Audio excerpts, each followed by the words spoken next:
Hi, my name is Thomson, and I'm the Technical Communications Lead at the Web3 Foundation. The Web3 Foundation is building Polkadot, which is the next generation of blockchains. In my presentation this evening, I will be giving an overview of the Polkadot network, and I will be explaining how Polkadot is tackling the biggest challenges that are facing blockchains today. Hello, and thank you to Emil for hosting us and doing a lot of the organization. Also thanks to Dave. Thanks to Bucklab NL, is that correct? Yeah. Thank you very much for hosting us. We really appreciate that. So this is our first meetup in Rotterdam, as Emil was saying. My name is Thomson, and I am from the Web3 Foundation. My main role within the foundation is to cover technical communications, but as you guess with any kind of startup is that we end up covering a multitude of things, wearing many different hats, such as helping with meetups, or talking about GDPR or other kind of boring topics. So that's going to be. So being from the Web3 Foundation, I'm going to give you a bit of a brief overview of the Web3 Foundation before I talk about Polkadot. Polkadot is very, very cool, but I kind of need to maybe introduce the foundation first. We're not super well known. Everyone thinks we're Parity. Even the guys at Parity think we're Parity. And I also have to mention the Web3 Summit. And now that we're on video, I have proof that I've mentioned the Web3 Summit. I will mention it again. So that's my details. I know you're not going to write it down just now, so I'm going to present it again at the end. Fortunately, I learned from doing this in Zurich. Web3 Foundation is going to bring Web3 to life. So Web3 is the idea of a decentralized web. And that's kind of what we're going to promote. Obviously, within that idea of some sort of decentralized peer-to-peer new generation of the web, there's going to be blockchains, as you can probably imagine. We have a very blockchain-centric view of the world. We're not the only people who are interested in a D-Web. The people at the Internet Archive are also interested in a D-Web, but they are more interested less from a blockchain perspective, and more just from the idea of decentralized peer-to-peer technology in general. And we are as well, but we are maybe more focused upon the blockchain aspect, especially with Polkadot, which I'm going to present on. Obviously, you probably know of Gavin Wood. If you've been to any of the Ethereum meetups here, you obviously know of Ethereum. You can probably spell Ethereum. I can too, just about. ETH, I hope. And you probably know of Gavin Wood, who was the first real coder for Ethereum. So he's a co-founder. He coded, I think, all of POC1, which you probably know, and he coded a lot of, I guess, the first few. Anyhow, so he's the president of the foundation. That's why he's important and why he's here. He's also the co-founder of Polkadot and the main man. And now I actually have to mention the summit, which I had in my very, very first slide, but also here. So we have a conference in Berlin. And I've got to somehow subliminally convince all of you to buy a ticket. I don't know if I can, but I'm going to give it a go. Buy a ticket, buy a ticket, buy a ticket. So 22nd to the 24th of October. And if you are a developer or a researcher or a student, then you can get a discounted ticket. The good news is that the full price ticket, I believe, is cheaper than DevCon. Right? It is cheaper than DevCon. I think it's like half price. So if you're thinking of going to DevCon, you could also come to Berlin the week before, and it's going to be cheaper and probably better. At the bottom here, I mentioned a couple of the names of people who are going to come and speak. You can also go to the link, web3summit.com, go to speakers, and you can see all the people like Arthur Brightman from Tezos. We have people from Cosmos, Raiden, Filecoin, IPFS, Juan Bennett of Protocol Labs, Dfinity, Polychain, OSCoin, POA Networks, etc., Melonport. All good names that we all know and love. So please come along. Also have to say that we're hiring. So we have a social media manager, a decentralized algorithms researcher, and lastly is a kind of community events. A lot of the events coordination has been Josh, who's down here at the front. And as good as he is at doing it, it's a bit much, given that we're also meant to be doing lots of other things. He's also been helping out with the summit. So we need someone else to kind of beef up the team and help out. If you have any questions about the positions that we have open, come and speak to us at the end. I hope we're pretty friendly and approachable. We can give you more details about the jobs that we're hiring for. So that was the Web3 Foundation. It's a Swiss foundation. It's based in Zug. And we're really, really keen about Web3 and not so keen about that noise in the background. But hey-ho. Never mind, I'll talk through it. I only have so much time. This is the contents. There's a lot of text in this slide. Don't read it. Who's involved? Web3 Foundation. So we're the one that collected the money for Polkadot. We are the ones in charge of building it, shall we say. And perhaps unsurprisingly, we have contracted Parity Technologies, who are based in Berlin, to build Polkadot for us. Or rather, I should say they're going to build the first implementation, and the first implementation is in Rust. Unsurprisingly, if you're familiar with Ethereum, then you already know that the Parity client for Ethereum is already written in Rust. And I'm going to get to a later slide. I'm going to basically say that we also need more implementations in other languages. Java, C++, and Go, but I will cover that later. Polkadot in one sentence. This is pretty abstruse, and I got to be honest, it's not really obvious what this means from just reading it. I can even get it right myself. There we go. A heterogeneous multi-chain technology. And so I don't expect you to know that from this one slide right now, but I'm going to hopefully walk through each of my slides and give you an idea of why this is the case, why this definition is basically correct. If you've got a smartphone, you can load up the website, you can dig into the white paper. It's also pretty hardcore. And the feedback that I had from Zurich is that my presentation is easier to understand than the white paper, and we cover basically the same topics. So you could probably skip the white paper. This is going to be the first slide of giving you some history of blockchains. This is kind of like blockchain 101. This is kind of like primary school stuff, or elementary school in the Netherlands, maybe.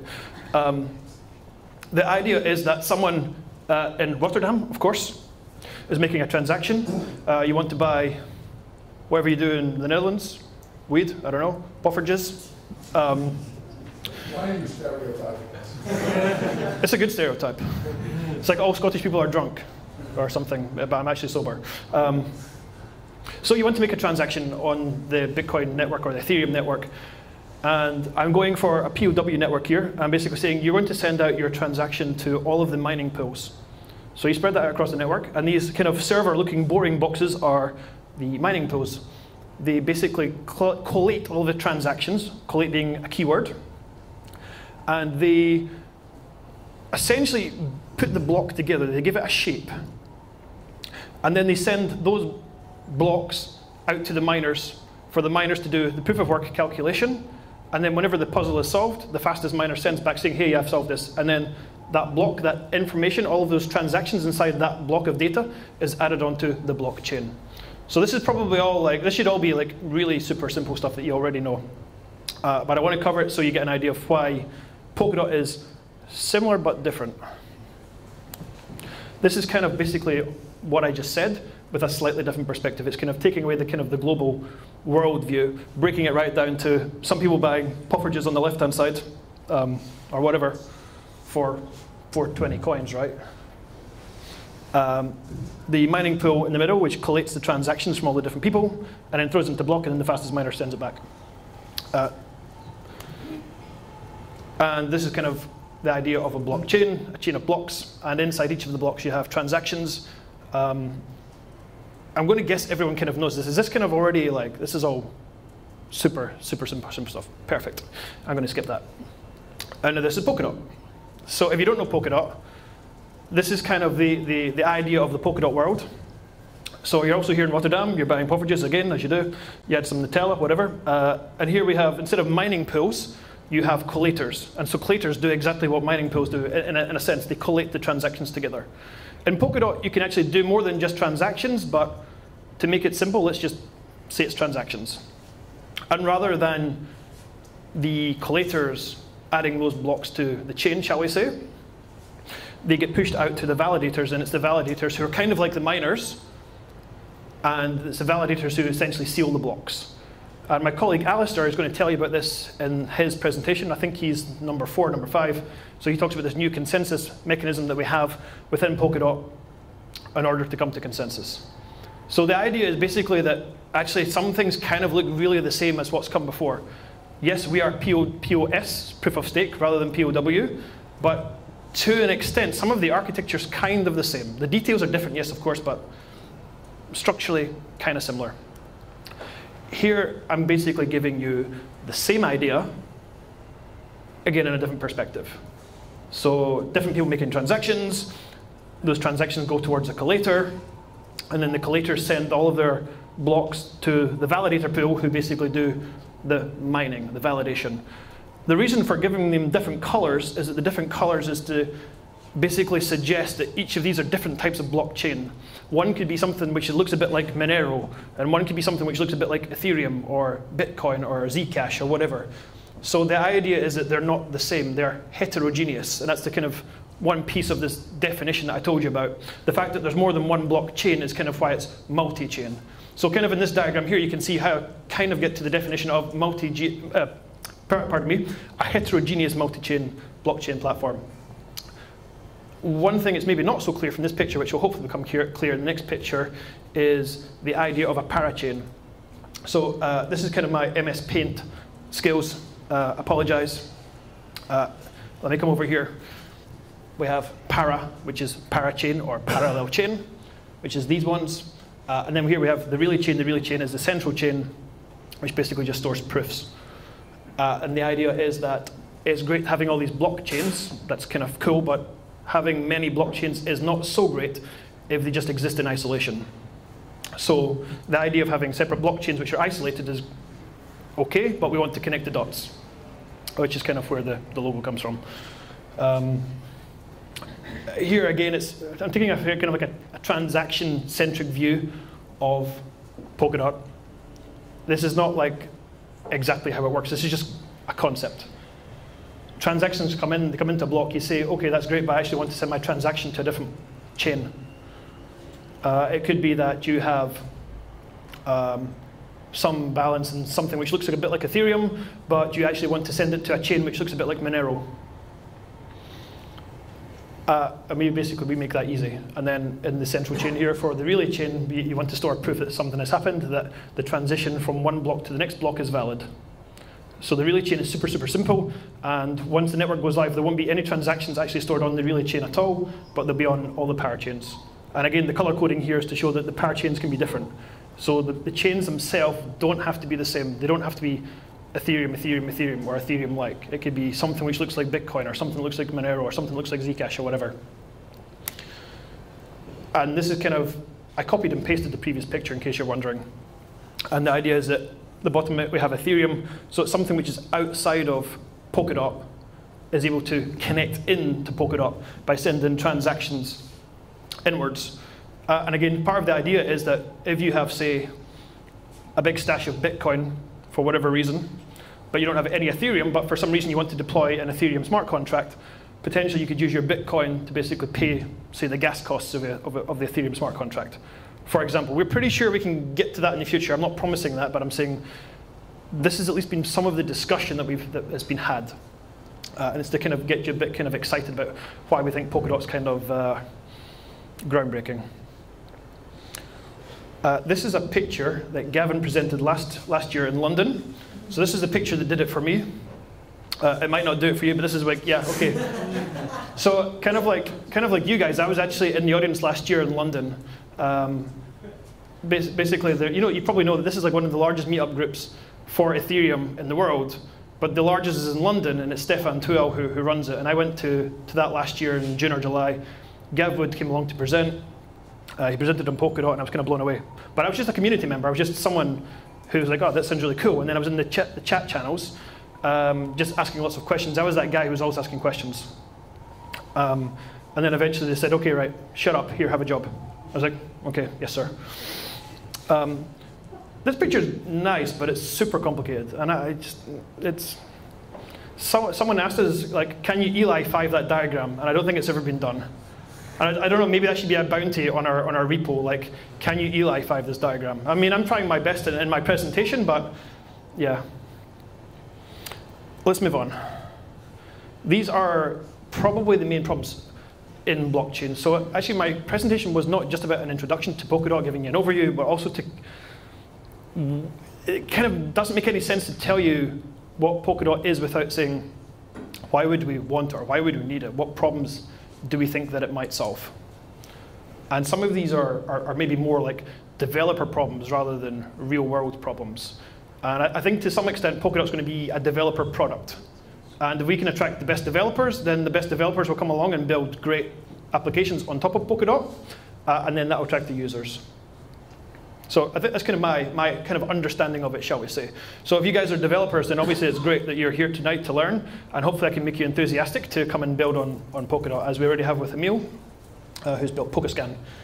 So I'm going to go through each of these, so don't bother reading the slide. So I guess you kind of already know this, that on the left-hand side we have like today's version of storage. The left side is basically where every node should store all of the data for the entire history. Basically, that doesn't really scale. And on the right-hand side, I'm saying, okay, well, not everyone has to store all of the data. But you can store some subset of the data, but still do it in a safe way. And that's kind of like what we're doing with parachains. So a full node on a particular parachain would store all of the data for that parachain, but it wouldn't store all of the data for every single parachain, because obviously that just doesn't scale. From my naive basic understanding of Ethereum and sharding, they're going to do something kind of similar. I'm not really the super expert there, but I know we're not the only one doing it, but I think we at least have a good solution to it. The second part of scalability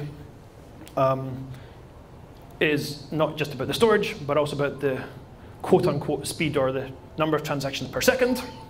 The left-hand side is Ethereum. Ignore the number 15. It's maybe not quite true, but it's kind of giving you some idea, okay, it's something like Ethereum. And we're basically saying we can have faster block times because it's POS rather than POW. I know that Ethereum's going to upgrade, but besides the point. And we're also going to have multiple chains, so it's both the vertical scaling, so faster blocks, and then the horizontal scaling by having more chains. So not everyone has to be on the same chain, obviously. I mean, obviously, the Ethereum guys know this too.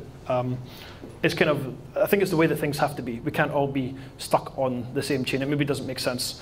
If you have a chain which is super generic and is like Ethereum, where it's Turing complete, you can do lots of great things with it, but then at the same time, it's not going to be fast or not necessarily efficient for a particular use case. And I want to try and convince you that maybe you could create a blockchain or a parachain specific to your use case, and that would actually be faster, more efficient. And potentially, we think that you could create a parachain which doesn't have any gas costs. So you can potentially save a lot of money on that. If you have a question about that, Alistair is definitely the right person to ask. Sorry, Alistair, but you are. The other big thing, obviously, is interoperability. On the left-hand side is this idea of isolated blockchains, as I've said. It's great that these blockchains exist, but it's not really sufficient for some great blockchain world, especially if you want to have a Web3, if each of these blockchains are in isolation. They have to work together. They have to basically be able to communicate with each other and share data with each other. So part of the idea is you have something which could be Zcash, Ethereum, something which is a private bank chain or private asset management chain. So this is a private chain. You can't see what's inside it, but it's still possible that these blocks can be valid, so no one can cheat, but you can still have cross-chain transactions. And that could be interesting for multiple reasons. You may have assets like a CryptoKitty on one chain, and you may want to trade that to another chain, but you may want to do that privately for whatever reason. Doesn't really matter what the reasons are, it's just more that you could do that. The other one is this is meant to be an oracle chain. So if you have some provider of weather data, some big news company, Reuters, BBC, whatever, you want to basically get that data onto chain, but you also maybe want to share it across different chains. And so that's the idea on the right-hand side, where Polkadot basically brings them together. Apparently it's half time. I think I'm making pretty good time. OK. I also have to apologize for this one. This is not a good slide. This is me trying to explain why do I think that Polkadot is going to be faster. So this is not faster in terms of number of transactions per second, but in terms of the execution speed on your computer. So as you guys are probably even more experts on Ethereum than I am, you probably already know that the size of, say, a basic number, an integer in the EVM is 256 bits. And it's not going to be that fast to compute. We're basically saying that you can do all of your calculations either in native code or WASM. And obviously, if it's native, it can be very, very fast, almost the best speed that it can be on your computer. And then the WASM is a fallback, which I'm going to kind of explain later, or try to explain. maybe Jack does in his presentation. And the idea is if you want to upgrade a blockchain, which may sound a bit kind of funky, but I'll touch upon it a little bit later. And that's why there's the optionality of either your calculations are done natively, so in the parity Polkadot client is going to execute within Rust, but then at worst, it does it in WASM. And we're basically trying to say that this is going to be better suited to your computer's architecture. It doesn't have to be 256 bits. So it should be faster to compute. This is one of my favorite ones. Isolated security versus shared security. Back in 2011 or 2012, there was a rather amusing topic on Bitcoin Talk. Someone had launched BBQ Coin. And you may or may not remember, it doesn't matter, you can Google it, you can find out. And this guy said, oh yeah, I've launched BBQ Coin. Great. I mean, who here would actually want to like download and become like a full node in BBQ Coin? Yeah, like no hands go up, so okay. But at the same time, for his blockchain to exist, he has to attract miners to secure his chain. I mean, if you don't attract miners, you cannot, just fundamentally, you cannot secure your chain. And so there's a bit of a competition, which is the idea on the left-hand side that you have to compete to get people to secure your chain. And this kind of idea of having isolated security is not the best it could be. It's not optimal. And we're trying to convince you that actually, if you wanted to launch your own chain, Pufferge's chain, of course, which we'd all buy into, you already have a set of validators which already exist. So you don't have to find new miners at all. So the validators, as I showed you earlier on in the slide, are a set of nodes within the Polkadot network which are kind of shared, shall we say. They're not, yes, of course, there'll be validators for particular parachains, but the way that Polkadot is created, you don't have to find new validators yourself. That part's already done for you. And it's kind of to ease you towards this idea that we want to make it as easy as possible for developers to get involved. And apart if you're a developer who wants to create your own blockchain, but then also if you want to build on top. So this wasn't is privacy. As I kind of already said, you might want to have a private chain for whatever reason. This is already possible with current technology.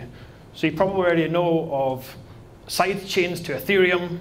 You've probably already seen or know of Parity's technology or the PON network guys. You can connect an EVM blockchain to another EVM blockchain, and you can have a bridge between the two, so you can have these two blockchains talking together. I also believe that with Parity's technology, and maybe Jack, you can correct me here, is that you can also have private transactions on the sidechain, where these transactions are valid and the information is valid, but no one else can necessarily see that unless they have the authorization to see the data inside that. And I mean, I think that that's going to be attractive. Potentially from like a data management point of view, potentially from GDPR, I'm a little bit reluctant to say like medical data, because that just makes me kind of freak out if you want to put personal data like that on a blockchain, but you know, besides the point. It's probably possible. So this is something which, yes, it kind of exists at the moment, and we want to make sure that it will definitely exist going forward. And developability, this is the big one. This is actually going to talk into Jack's presentation. So I'm going to kind of make a hash of this, cover it the best as I can, and then Jack is going to nail it. Good stuff. So the left-hand side is what's before, and the right-hand side is what we're trying to suggest. The left-hand side is you want to create a blockchain, you go to Bitcoin, you copy and paste it, you clone the repo, and here you've got a new blockchain. But you probably don't really have an idea of what's inside of it. And even if you did, you probably had to spend a lot of time trying to figure out WTF it is. And that's not really a good situation to be in. Ethereum is perhaps a bit better to do that for. But what we're trying to say is, in the future, we're going to offer this Polkadot runtime environment. I didn't choose the name, it's not the best name, but hey-ho, it is what it is. And Parity have this product, shall we say, called Substrate, and Substrate is one particular type of Polkadot runtime environment. And we actually have a collaboration repo, and we want to invite developers to step forward and actually build an alternative implementation for the Polkadot runtime environment. So we want someone to come forward and create it in either Java, C++, or Go. So I kind of told you that we want it, but then the thing is, what is it? And so the idea is that the Polkadot runtime environment is these three parts. This is the interesting part of a blockchain. This is where all the logic is of accounts and of transactions and of smart contracts, of slashing and all that good stuff. So the part that most people think about when they think about of a blockchain, that's in the runtime. But we want to kind of provide the bottom part such that you can work on the top part. There's no point in you rewriting a consensus layer. It's already done for you. There's no point in you writing a new networking library, which is libp2p at the bottom. It should have said networking. I actually forgot to change it. But hey ho, you probably already know what it is being developers. So if you imagine that this is already done for you, then you don't have to recreate that code. And you can create your own standalone blockchain with this, but then you also have the optionality of connecting into Polkadot. So you have this kind of best of both worlds. Yes, you can create your own separate individual isolated blockchain if you want, for whatever reason, doesn't really matter. But then you have the option of seamlessly connecting into Polkadot. And we want to try and make that really easy. And there's a big push at the moment within Parity to basically document this, such that it should be very, very easy to do. And I know that Jack is going to talk a lot more about that. And then lastly is blockchain governance. The left-hand side is my rather flippant view on current blockchain governance. I'll find the reference if I need to. I think I went to Google and like Renaissance war picture.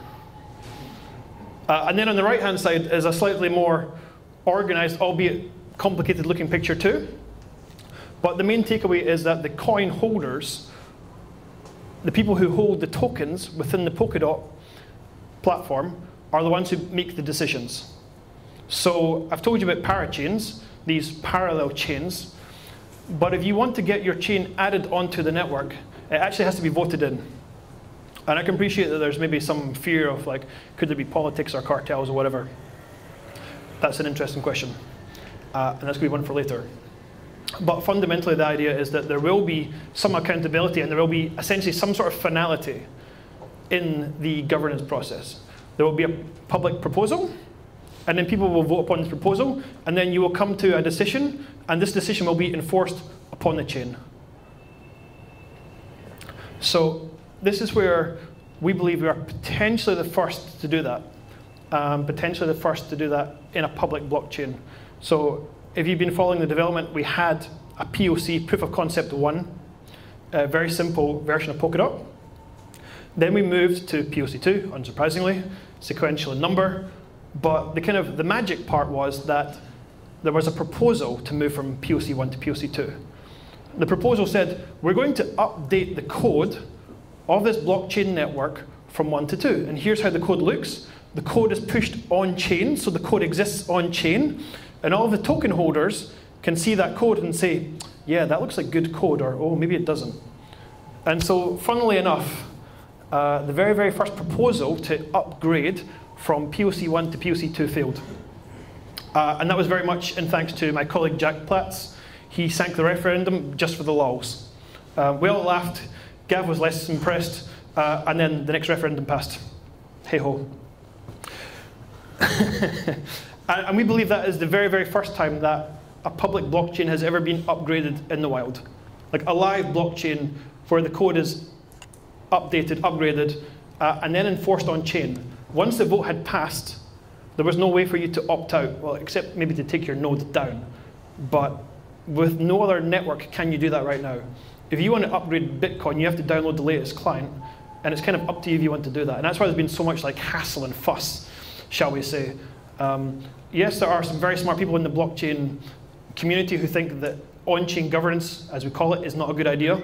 Obviously, we are of the idea that it is, and hopefully I can convince you that it is a good idea, in part because it resolves conflicts pretty quickly.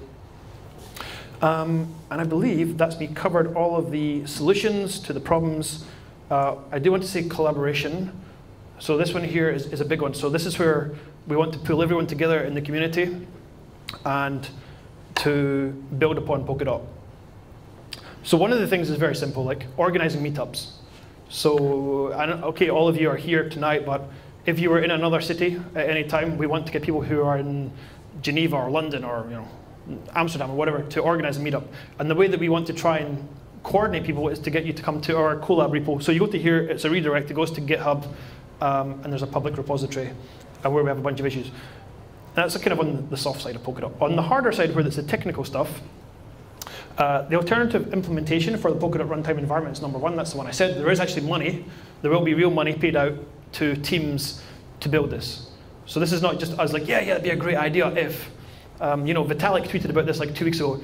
Yeah, blockchains need to have alternative implementations. It's good. And yeah, we agree, absolutely, 100%. And we're also putting money behind that. So we're not just talking about it. We're 100% committed to getting another team, not Parity, to create an implementation of Polkadot. It's 100% needed. There's no questions. We also want people to do parachain building to create these parachains using the runtime environment to actually create the blockchains. That's maybe not so easy right now, but probably early next year it's going to be possible. But if people want to get excited and come and talk to us and chat to us in the channels, of course, we'd love you to do that, and then you'll be the very first people to know. And then lastly, at the bottom, wallets. Unsurprisingly, we need wallets. We have some teams already interested. We have an Australian team who are very good, and they've started to build one, something which is a bit like MetaMask, but specific for Polkadot. Block explorers and node explorers. We probably need a good block explorer. Oh, wait, sorry. Oh, yeah, no, we have a great block explorer. So yes, please, please, please, come to our Colab repo. Also, please, please, please come to the Web3 Summit in Berlin. It'll be the best. If you want to learn more about Polkadot, this is our main Polkadot link. I'll give you some time to take some pictures. And then also the Web3 wiki, which I didn't mention so far. And the wiki is also a GitHub repo, and it gives our view of a Web3 tech stack. And we basically say, we think Polkadot sits within this layer of the tech stack, and Bitcoin and Ethereum are here, and then you have other projects like Status, who are somewhere higher up in the stack. And we're basically saying that in this world of a Web3 world, Polkadot in isolation is also not going to be enough, as great as we think it is. You need a lot more projects building on top of it, like IPFS or Status. So it's also to give you this idea that we're not just thinking in isolation. We do want other teams to build on top of us. And I think that is me. And I'm probably, can I take some questions or? Yeah, so anyone? What are you? I can start. No, use this one. I guess it's for, we can get the recorded. So, I mean, you show that diagram, the infamous complex diagram. Oh yeah. You still give it a try. Gavin's one. Yeah. Yes, I could. Yes, I could. More specifically about the difference between collators and validators. Collators collate transactions. So you have a transaction, you send it out to the network, and for that transaction to be accepted, it has to go into a block. And the collators basically take the transactions from everyone in the room who's buying pufferages, and they put it into a block, like you would with Bitcoin. And of course, at some point you want to say, okay, we have enough transactions, this is the block. But obviously that block by itself is not finalized, it's not sealed. In POW with Bitcoin, it goes to a miner, and the miner does the puzzle, it solves the calculation, and says, okay, here is my solution to this block, to the partial hash collision, and then it'll push out that solution to the rest of the network to say, hey, what do you guys think? And then it gets accepted and added on to the chain. And ours is basically a very similar idea, but of course it's not a mining pool and it's not miners, but rather it's a collator in place of the mining pool, and then a validator in place of the miner. So the validators are basically saying, this is the part which is, I guess, okay, I've cheated a bit here. I didn't actually say that the validators use Byzantine fault tolerance to vote. So if a block comes along, the validators have to vote that the block is valid. So this is where we kind of depart from what's come before by saying the validators, 2/3, a supermajority of the validators have to say, yeah, that's a good block. And then that block is accepted and that block is final. So that's kind of the part where we differ from some of what's come before. Does that help? Yeah, well, I think at least when I tried to understand it, the difficult thing was to see that, and you need to correct me if I'm wrong, but validators do not have knowledge about how transactions work. They only know about transition from one block to another. Indeed. And so you get a separation of concerns. Yeah. So you need to. Collators do their own thing. Indeed. So the validators need enough data to prove 100% unequivocally that the block is valid. Some of the data, to some extent, it doesn't matter what that is. You basically just need to provide the minimal amount of data which is necessary to prove that the block, the transition rather, is valid. And there are ways to do that with cryptography. Alistair may be the better person to answer that question. Or actually come to our chat channels. And we, you know. Let me throw in a second question. Sure, go for it. So in order to launch a new chain, I need to be voted in. Yeah. How do you envision this? Because I have this stupid idea, I'm this one-person startup, and now on public chains, it's supposed to be permissionless. Sure. And here I first need to present a proposal. Do I need to campaign for that? You don't. So yeah, there are some some interesting questions around that. Some of it's unknown. Like we don't have all the answers yet, but it's more like this is what we think will happen. So in the case where you're the first person to do something, it's probably more easy. If you're like the 100th person in line to propose a parachain that looks exactly like Bitcoin or something, it's like, meh, we've already seen this 100 times before. So if you come to us and say, look, I've just created this UTXO blockchain and no one's done that so far in your community, do you want to accept it? And people say, oh yeah, ooh, yeah, that's an idea. We could, basically clone the state of Bitcoin or whatever, and you've just created this new state machine which looks kind of like Bitcoin, and you marry the two together, or something kind of fancy. And if you're the first to do that, you're more likely to be voted in than if you're the 100th person. If you're the second or third, then okay, like, I don't know. It might be that, yes, we can have multiple UTXO blockchains, or multiple Ethereum-like blockchains. There can be space to do that. So I don't want to say that you'll be automatically rejected. You won't necessarily have to pay for your parachain to be added. You may have to lock up some stake, some tokens, basically to prevent spamming, for example. If your blockchain is kind of niche, you have this great idea, but it's maybe not like the greatest idea ever for whatever. The community is just kind of not that interested. You could try to incentivize them. You could airdrop tokens onto accounts, for example. I'm not saying you should, but I'm just saying that you could. But genuinely, if you create this great blockchain and everyone sees the great need for what you're building, then they're probably just going to vote it in with no payment. Will it be kind of sandbox or playing ground that is permissions where I can throw my stuff on and I expect it to be a testnet for sure. Yeah. That's what substrate is. Build chain substrate. Yeah. You can run it, so that's going to be really insecure. So you can get the technology out there. It's a very similar architecture that Indeed. runs over a substrate. You do all your own thing, and then get it onto a testnet fairly easy. Open it up, and then you can go. So I'll try to summarize. In part, that you can build your blockchain with Substrate. It's going to be isolated. You can run it on your laptop, for example, so you can do all your testing there. You don't have to join to Polkadot, and I'm pretty sure there will also be a Polkadot testnet for you to test. It'd be kind of silly if there wasn't. I just don't want to make too many promises that it'll be easy for you to create this chain and you can just throw it in and everyone will love it. If you just create a low-quality chain, then there's almost no reason for someone to accept it, which is not to say that the transactions within that chain will be censored. So yes, there's permissionless, but it's not quite a free-for-all. It's kind of it's going to be censorship resistant, but at the same time it's curated. Thank you. That was a good question. Great question. Goes into the economics as well of the chain. So do we have more questions right now? Yeah. Also come and find me afterwards, or you can send me an email as well. I'm pretty friendly, despite how I might sound with my accent and everything.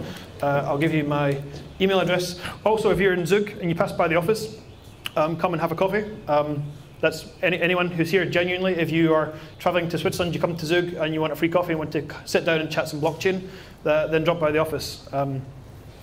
Why not? We have one more question. Yeah, go for it, please. So the vision that you were painting us previously about the governance part that Skull was also mentioning, something that has to be voted into Polkadot. I don't think this mic is working anyway, but something has to be voted into Polkadot. assumes that it's only community, tech-minded people who vote on the proposals. How would you envision people that are speculators and invest in the technology because of future financial gain? Yeah, absolutely. So the question was, if anyone missed it, I suggested there was going to be voting. I suggested that the coin holders are the people who have the ultimate power in the network. So if you want to push through some sort of update to any of the parachains, or to get a parachain onboarded, you have to make a proposal, and the community who hold the tokens have to vote that in. But the people who hold the tokens already are not just developers. There's, I don't know what the stats are. I don't know what people's names are. You know, that's obviously data I can't know. I don't know people's names of who holds tokens. It's semi-anonymous. But I do kind of know from people who've at least stated publicly, perhaps on Twitter, that they hold dots, and I know that they're not technical people, they're not developers. So you don't have to be to own tokens in order to vote. You just have to get a hold of some somehow. And I can't really talk about that too much because it kind of gets into a bit of a grey zone. I definitely can't promote dots, and I can't tell anyone to buy tokens. But if you had tokens, you can vote, and you don't need to be a developer. Yeah, I get that, but how do you prevent, if someone's not able to assess the proposal that's on the table? Sure. How would you handle, someone could start a campaign, you know, absolutely, voting or something, to get a proposal on the chain without people actually being able to assess it? Sure. I mean, it's a wider problem than just Polkadot. I was a little bit quick when I presented this. You're right, it can happen. I mean, as humans, and humans are ultimately flawed, myself included. But part of it is that depending on the nature of the proposal, if you have a public proposal from random Joe on the street, I think it should be this. Okay, who are you? And so that's where actually a public proposal would actually go to some council. The council have to be voted in, but the council are supposed to be quote-unquote experts to basically assess if the proposal is at least sensible in the first place to move through to the next phase to actually be voted upon by the token holders. This, I'm not going to say this is like the final version. This is, as you can see in the brackets down below, this is from Gavin. It says probably true up until proof of concept 3. Beyond that, we don't know. I mean, some of this is open, like new research, like unknown, and we know that, but we're trying to break new ground here. And yeah, we know it's risky and problematic, but we think that this is the right direction to take, given everything that's come before. We think it's preferable, it's preferential. That's not to say it's going to be flawless or without problems. But a good question, thanks. I guess I probably have to wrap up. If you, obviously, like I said, if you want to email me, do so. If you want to catch me afterwards to have a quick chat, then please do. I can try to answer some more questions. Thank you very much for your time.